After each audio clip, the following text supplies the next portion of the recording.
Hello guys, welcome to infinity success academy. अपनी last class में हमने ट्रिग्नोमेट्री के बेसिक कॉन्सेप्ट्स के बारे में पढ़ा था, समझा था। हम क्विक रिकैप ले लेते हैं। हमने ये देखा था कि जो ट्रिग्नोमेट्री होती है वो ट्रिगोनमेट्रॉन होती है। तीन साइड्स की मेजरमेंट, तीन साइड ट्रायंगल की, तीन एंगल की मेजरमेंट को आप ट्रिग्नोमेट्री बोलते हैं।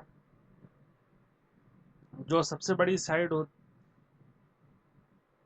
जो स, एक एंगल एक होता है वो 90 डिग्री का होता है। जो 90 डिग्री उसके सामने वाला एंगल थीटा होता है। थीटा के सामने वाला परपेंडिकुलर होता है। जो सबसे बड़ी साइड होती है वो हाइपोटेन्यूस होती है। नीचे लगा हुआ बेस होता है। सो हमने लास्ट क्लास में ये सब देखा था। कुछ रेशियोज के बारे में पढ़ा था और उसके बाद हमने वैल्यूज देखी थी ट्रिग्नोमेट्रिक रेशियोज के बाद। अब हम आ गए हैं हमारे सेकंड पड़ाव पे, जिसको हम बोलते हैं क्वेश्चन सॉल्विंग। हम जितने ज़्यादा क्वेश्चन सॉल्व करेंगे उतना ज़्यादा हमारा बेसिक कंसेप्ट क्लियर होगा। सो चलिए क्वेश्चन नंबर 2 को सॉल्व करते हैं। कह रहे हैं कि साइन ए अगर 1/2 है तो फाइंड करो कॉट ए। देखिए, सॉल्यूशन देखने से पहले आपको इसे अच्छे से समझना पड़ेगा कि क्वेश्चन कह क्या रहा है। क्वेश्चन ये कह रहा है कि एक कोई राइट एंगल ट्राइंगल है, ठीक है। उस राइट एंगल, जैसे कि आपके पास है साइन थीटा, साइन ए, ठीक है। यानी कि ये रहा 90 डिग्री, तो इसके सामने वाला एंगल ए है, ये रहा थीटा। अब ये जो है आपको दिया हुआ है साइन ए 1/2।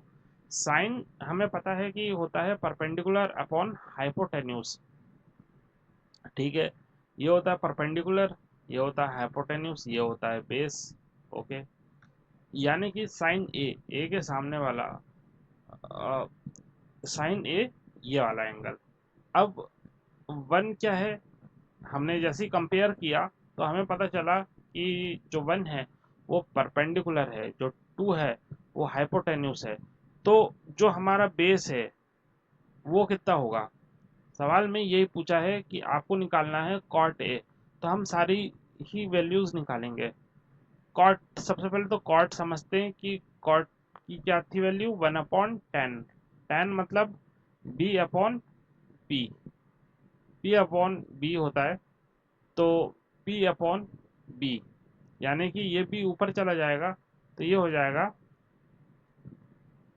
जहाँ पर ये जो 10 था वो पी अपॉन बी था, तो कॉट बन जाएगा बी अपॉन पी। ओके, तो कॉट जो कि है बी अपॉन पी। तो देखें यहाँ पर बेस हमारे पास कितना था। अगर ये 2 है, ये 1 है, तो हम निकालते हैं इसका पाइथागोरस थ्योरम से इसकी वैल्यू।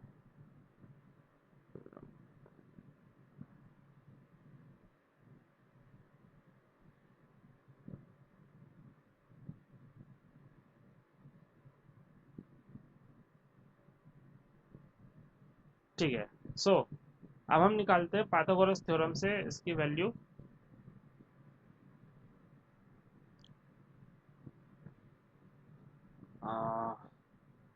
जैसे देखिए,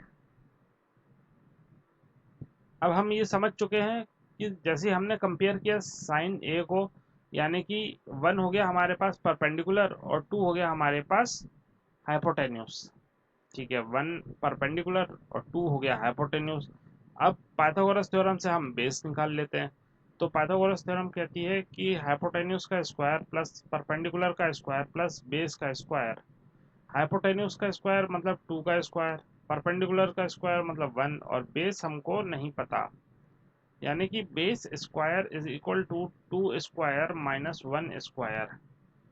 तो 4 माइनस 1 हो जाता है 3। यहाँ पर B square is equal to 3, यानी ये बी की वैल्यू हो जाएगी √3। ठीक है, बी की वैल्यू हो गई √3। अब सवाल में पूछा है कि आपको निकालना है कॉट ए की वैल्यू। तो सबसे पहले देखो कॉट ए। कॉट मतलब होता है हमारा 1/10। 10 की वैल्यू होती है पी अपॉन बी, यानी ये बी ऊपर चला गया तो ये हो गया बी अपॉन पी। तो बेस हमारे पास, यानी कि कॉट ए की वैल्यू हो गई हमारे पास बेस अपॉन परपेंडिकुलर, बेस की वैल्यू हो गई √3 और परपेंडिकुलर हो गया हमारे पास 1।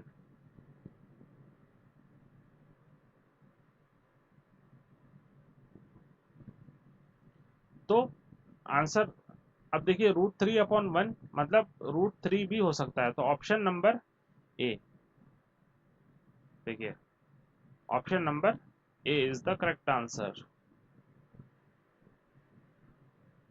देखिए नेक्स्ट क्वेश्चन करते हैं। देखिए ये जो हम वीडियो लेक्चर सीरीज बना रहे हैं, इस वीडियो लेक्चर सीरीज के अंदर आपको ट्रिग्नोमेट्री से जुड़े सारे बेसिक कॉन्सेप्ट पढ़ाए जाएंगे, बहुत सारे क्वेश्चंस करवाए जाएंगे, और जिससे कि आप आगे आपको सॉल्व करने में कोई भी परेशानी नहीं होगी। ठीक है, तो अब हम पढ़ते हैं अपने क्वेश्चन नंबर 3 की तरफ।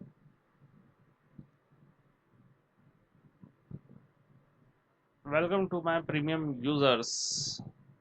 देखिए माय प्रीमियम यूजर्स, साइन की वैल्यू हो गई a/b, तो आपको निकालना है कॉस थीटा। ठीक है,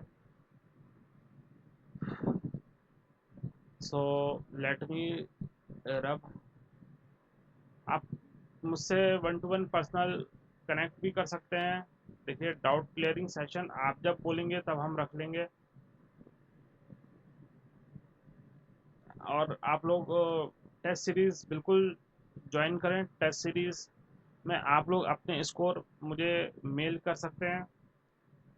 अ, शुरू से पहले से तीसरे नंबर वाले को बहुत एक्साइटिंग प्राइजेस मिलेंगे।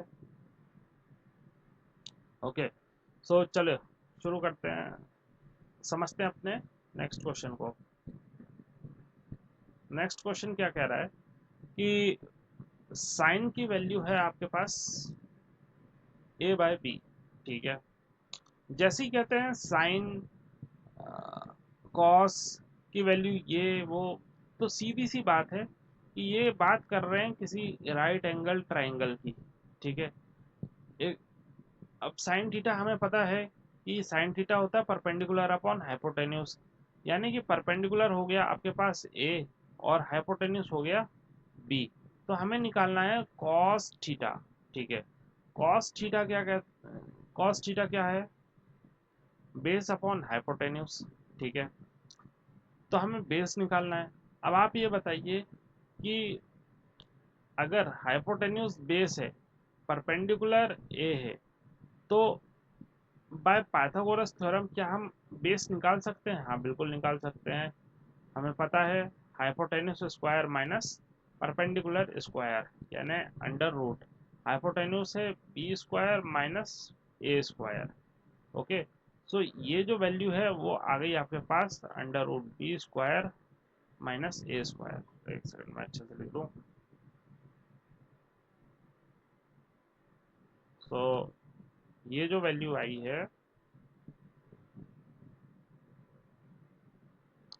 अब ये आपने अच्छे से समझ ली कि जहाँ साइन थीटा ए अपॉन बी है, यानी कि साइन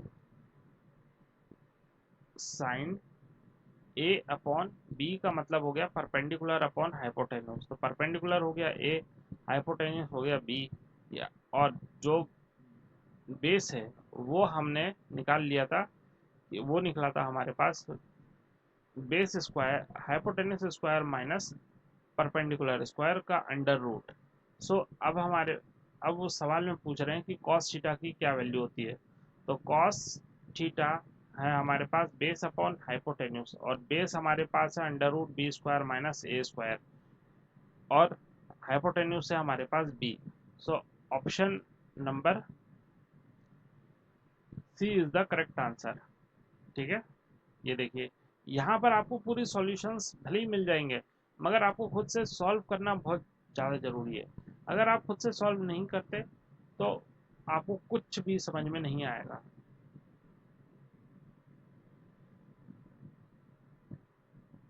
ओके, तो बढ़ते हैं अपने नेक्स्ट क्वेश्चन की तरफ। क्या कह रहे हैं, if cos theta is alpha plus beta then sin theta is alpha minus beta can be reduced to. ठीक है, देखिए आसान सवाल है। अगर cos alpha plus beta is equal to zero, देखिए हमने अभी पढ़ा है कि कॉस, यहाँ इसको कैसे सॉल्व करेंगे ये देखते हैं।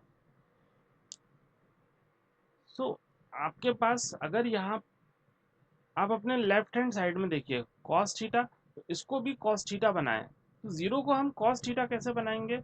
हमें पता है कि जीरो कॉस कॉस की वैल्यू जीरो कब होती है? कॉस की वैल्यू जीरो होती है 90 पे। ठीक है, देखिए cos alpha plus beta is equal to zero है, यानी कॉस जीरो जो है वो जो कॉस 90 पे वैल्यू जीरो होती है, या फिर ऐसा कहें कि कॉस की वैल्यू जीरो कब होती है? 90 पे होती है। ठीक है, यानी cos alpha plus beta is equal to cos 90। अब कॉस से कॉस कैंसिल आउट हो जाते हैं, तो हमारे पास बचता है alpha plus beta is equal to 90, यानी alpha is equal to 90 minus beta हो जाएगा, जब ये बीटा यहाँ जाएगा, यानी alpha is equal to 90 minus beta. ठीक है, अब वही दूसरा इस क्वेश्चन का सेकंड पार्ट कहता है कि alpha minus sign alpha minus beta जो है कैन बी रिड्यूस। देखिए साइन अल्फा माइनस बीटा क्या होगा? हमें पता है साइन अल्फा जो है वो 90 माइनस बीटा है, तो sine alpha minus beta is the sine 90 minus beta minus beta. ठीक है, फिर क्या हुआ? माइनस बीटा प्लस हो गए, जो कि माइनस टू बीटा हो गया। अब देखिए साइन 90 माइनस टू बीटा बन जाता है कॉस टू बीटा। ठीक है, आ जाते हैं अपने नेक्स्ट क्वेश्चन की तरफ।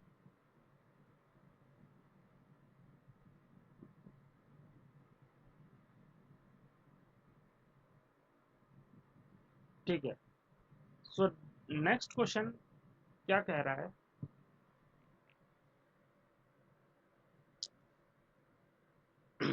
आज की ये वीडियो हम यहाँ पे देखिए cos 90 minus 90 alpha is equal to sin alpha, 9 alpha is smaller than 90 degree, then the value of tan 5 alpha क्या होगी? तो हमें पता है, देखिए कैसे सॉल्व होगी। सवाल में दिया है cos 9 alpha is equal to sine alpha. अब ये बन जाता है 9, इसको हमें साइन साइन को cos बनाना है, तो 90 माइनस थीटा बन जाएगा। हमने देखिए ये चीज़ देखी थी कि ये राइट एंगल ट्रायंगल के अंदर ये होता है 90 डिग्री, ये होता है थीटा, तो ये होता है 90 माइनस थीटा। इतनी बात समझ में आई?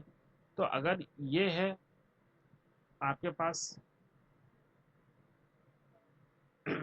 साइन थीटा जो कि परपेंडिकुलर अपॉन बेस हो जाता है, तो इसके मुकाबले तो इसी के साथ 90 माइनस थीटा जो है उसके लिए, इस एंगल के लिए ये परपेंडिकुलर है। अभी समझते हैं इसको। साइन अल्फा इसको बनाए अगर हम कॉस, तो ये बन जाता है कॉस 90 माइनस अल्फा। कॉस से कॉस कैंसिल आउट हो जाते हैं, तो ये बनता है 9 alpha is equal to 90 minus alpha. Minus alpha यहाँ चला जाएगा, 9 alpha plus alpha is equal to 90, यानी ये बन जाता है 10 alpha is equal to 90। Zero से जीरो कैंसिल, यानी अल्फा इज इक्वल टू 9। ठीक है, मगर अभी सवाल यहाँ ख़त्म नहीं होता। अभी वो पूछ रहे हैं 5 अल्फ़ा की क्या वैल्यू होगी, तो 5 इन अल्फ़ा यानी 5 इंटू 9 विच इज़ 45। ठीक है, मगर वो पूछ रहे हैं 10 5 अल्फ़ा। ठीक है, 10 5 अल्फ़ा, हमने देखा ये बन गया है 45, तो tan 45 की वैल्यू हमें पता है होती है 1। आंसर आ गया option number C. Next question.